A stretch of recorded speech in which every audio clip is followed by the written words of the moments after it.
Eu quero cumprimentar os meus irmãos e as minhas irmãs e os meus amigos das redes sociais, do YouTube, do Facebook. Hoje eu quero passar uma aula sobre soteriologia, que é a doutrina da salvação, a salvação que nós temos em Jesus Cristo, que Deus nos deu a graça através pela fé, que nós entramos nessa graça, somos justificados em Jesus Cristo, e falar sobre essa grande salvação que Deus nos deu, que é um favor merecido. Nós não merecemos, Deus deu por amor. Nós vemos aqui no Evangelho de João, capítulo 3, o versículo mais conhecido da Bíblia, né? E o mais bonito aqui, Evangelho de João 3,16. Porque Deus amou o mundo de tal maneira que deu o seu Filho unigênito, para que todo aquele que nele crê não pereça, mas tenha vida eterna. Deus nos deu a vida eterna através de Jesus Cristo.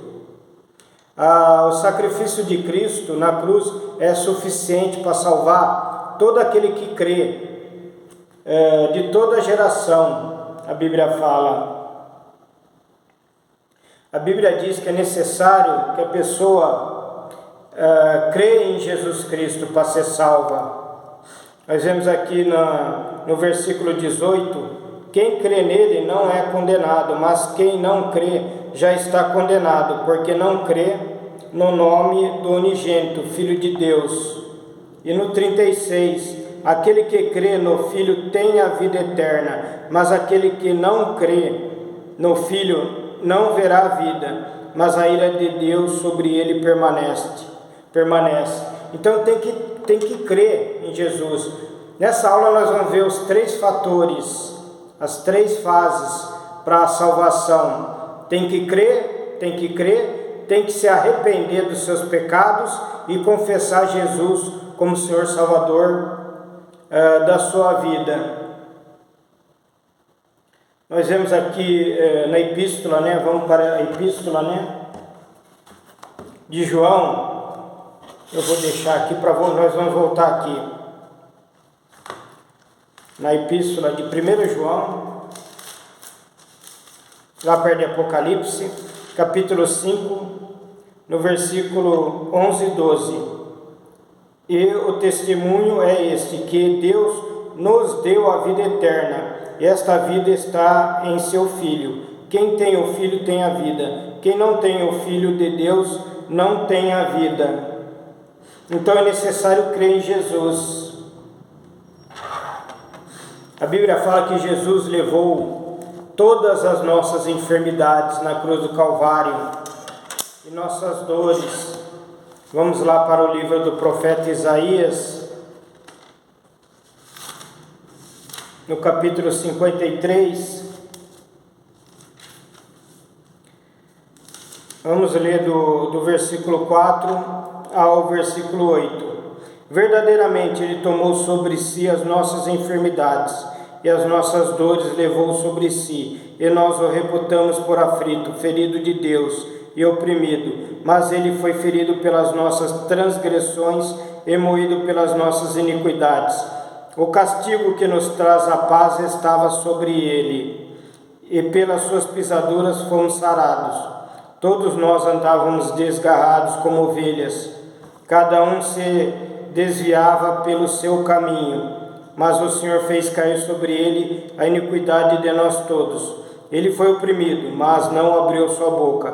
Como um cordeiro foi levado ao matadouro, e como uma ovelha muda perante os seus tosqueadores, ele não abriu a sua boca. Da opressão e do juízo foi tirado. E quem contará o tempo da sua vida? Porque foi cortado da terra dos viventes. Pela transgressão do meu povo foi ele atingido. Então ele levou, a Bíblia fala, as nossas enfermidades e as nossas dores na cruz do Calvário. No versículo 4, diz também que no 7, que ele foi levado como ovelha muda para o matadouro, que fala lá, no Evangelho de João 3,16 lá, porque Deus amou o mundo de tal maneira que deu seu Filho para se sacrificar por nós e levar nossos pecados e nossa iniquidade. Jesus disse para vir a Ele como você está. Nós vamos aqui no Evangelho de Mateus, capítulo 11, do versículo 28 ao 30. Vinde a mim todos os que estáis cansados e oprimidos, eu vos aliviarei. Tomai sobre vós o meu jugo e aprendei de mim, que sou manso e humilde de coração, e encontrareis descansos para vossas almas, porque o meu jugo é suave e o meu fardo é leve. Vinde a mim como está. Mas às vezes a pessoa fala: eu sou cheio de defeitos, cheio de pecado, cheio de vícios. Jesus diz: vinde a mim como estais. Ele diz, porque o fardo de Jesus, o jugo dele é suave e o fardo dele é leve. Ele vai tirar o jugo do mundo de você, vai te aliviar, a Bíblia fala. Vamos para o profeta Isaías, livro do profeta Isaías, capítulo 1, no versículo 18, olha o que ele fala aqui. Vinde então e arquir-me, diz o Senhor, ainda que os vossos pecados sejam como a escarlate, eles se tornarão brancos como a neve, ainda que sejam vermelhos como o carmesim, se tornarão como a branca lã. Mesmo se você estiver cheio de pecado, defeito, Jesus ele vai lavar os seus pecados no sangue dele.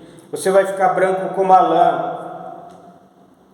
É necessário para se chegar a Jesus, crer nele. O primeiro fator é crer.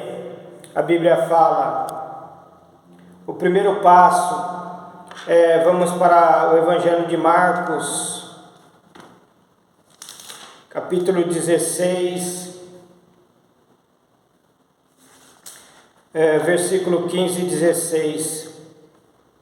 E disse-lhes: ide por todo o mundo, pregai o Evangelho a toda criatura.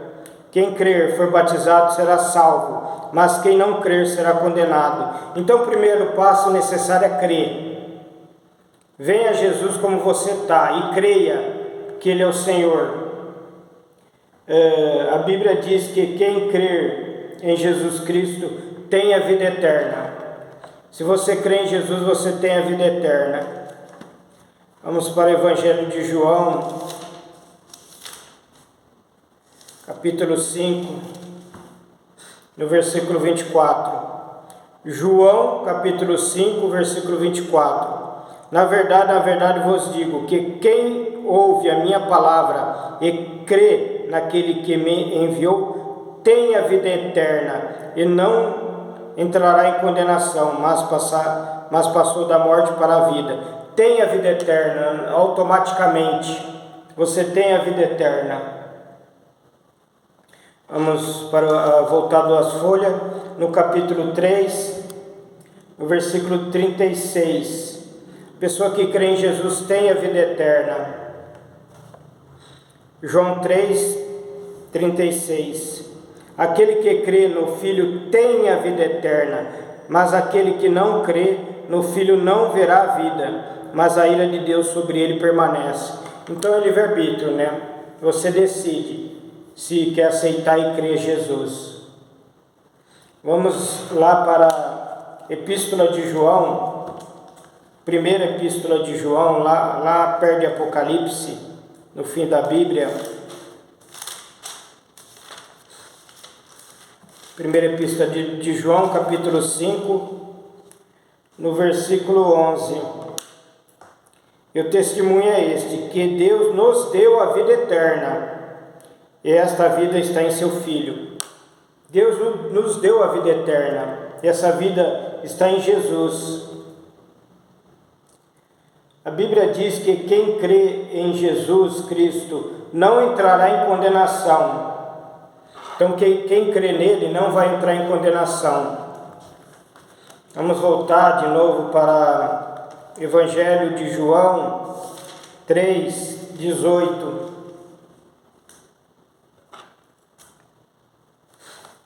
Quem crê nele não é condenado, mas quem não crê já está condenado, porquanto não crê no nome do unigênito Filho de Deus. Então, o primeiro fator é crer. É importante que creia. A Bíblia fala que sem fé é impossível agradar a Deus. Você tem que crer que Jesus Cristo é o Senhor da sua vida. Vamos para Romanos, livro de Romanos, capítulo 8, versículo 1. Portanto, agora nenhuma condenação há para os que estão em Cristo Jesus, que não andam segundo a carne, mas segundo o Espírito. Nenhuma condenação. A Bíblia diz que somos salvos pela graça de Deus em Jesus Cristo. Então, é pela fé que nós entramos nessa graça. Graça é favor merecido, né? Que Deus nos salvou, né? Sem merecer. Aqui em Romanos, vamos voltar 2 folhas. No versículo 5, no capítulo 5, versículo 1. Sendo, pois, justificados pela fé, temos paz com Deus, por nosso Senhor Jesus Cristo. Versículo 2. Pelo qual também temos entrado pela fé a esta graça, na qual estamos firmes e nos gloriamos na esperança da glória de Deus. Então nós somos justificados pela fé em Cristo. Quando Deus olha para nós, Ele não vê nossos pecados, Ele vê a imagem de Jesus Cristo, porque nós somos justificados por Cristo. E nós entramos na graça pela fé. No versículo 2 fala. Vamos para a carta, né? Epístola, né? Aos Efésios, capítulo 2, versículo 8 e 9.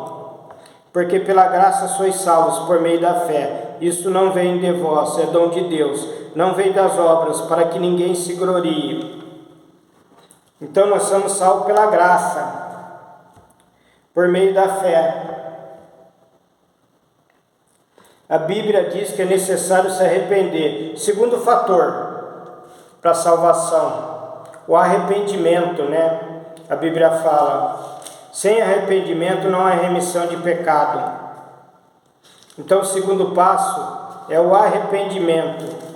Vamos para o Evangelho de Mateus, capítulo 3, versículo 2. E dizendo, arrependei-vos, porque é chegado o reino dos céus. Então tem que ter arrependimento. Vamos para o livro de Atos, né? Capítulo 3, aqui no versículo 38. Atos 3, né? Não, é Atos 2, perdão. Atos capítulo 2, versículo 38. E disse-lhe Pedro, arrependei-vos, e cada um de vós seja batizado em nome de Jesus Cristo, para perdão dos pecados, e recebereis o dom do Espírito Santo. Então o segundo passo, o segundo fator, é arrependimento. Crer e depois arrependimento. Aí depois a confissão, você confessar de boca, isso é importante diante de Deus. Crer com o coração e confessar com a boca, diante da igreja, diante dos irmãos lá como testemunha, na hora do apelo lá da igreja. A Bíblia diz que é necessário confessar que Jesus Cristo é o Senhor da sua vida. A Bíblia diz que é necessário confessar Jesus Cristo como Senhor. Nós vemos aqui no livro de Romanos, depois de Atos, né? Romanos capítulo 10, versículo 9 e 10. A saber, se com tua boca confessares ao Senhor Jesus, em teu coração creres que Deus o ressuscitou dos mortos, serás salvo, visto que com o coração se crê para a justiça, e com a boca se faz confissão para a salvação. Isso é muito importante. Depois de crer e depois de se arrepender dos pecados, confessar o Senhor Jesus como o Senhor Salvador da sua vida, né?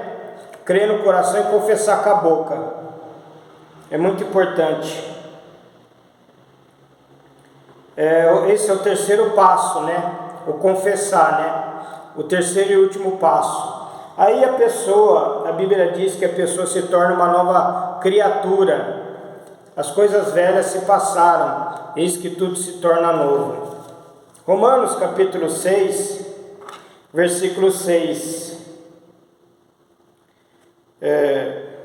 Sabendo isto, que o nosso homem velho foi com ele crucificado, para que o corpo do pecado seja desfeito, para que não sirvamos mais ao pecado. Então, só de confessar, você se torna uma nova criatura, e no batismo você nasce de novo. Você é sepultado, né, no cerimonial, né, o simbolismo, a água representa, né, o sepultamento, né, como sepultamento, e você ressurge, né, quando você sobe da água, quando você é batizado, uma nova criatura para novidade de vida.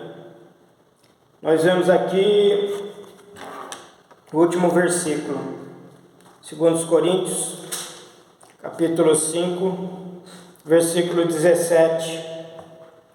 Assim que se alguém está em Cristo, nova criatura é. As coisas velhas já passaram, eis que tudo se fez novo. Então, depois que você passar esses 3 passos, você se torna uma nova criatura. Você crê em Jesus para salvação, você tem que crer em Jesus, você tem que se arrepender dos seus pecados. Primeiro passo é crer, segundo passo é se arrepender dos seus pecados, terceiro passo, confessar a Jesus como Senhor Salvador da sua vida, é muito importante. Aí você se torna uma nova criatura, uma nova pessoa. A Bíblia fala, você nasce de novo. Amém, irmãos? Que Deus abençoe a todos, que esse estudo seja edificante para a nossa vida, para a nossa salvação. Que Deus abençoe a todos, até a próxima aula.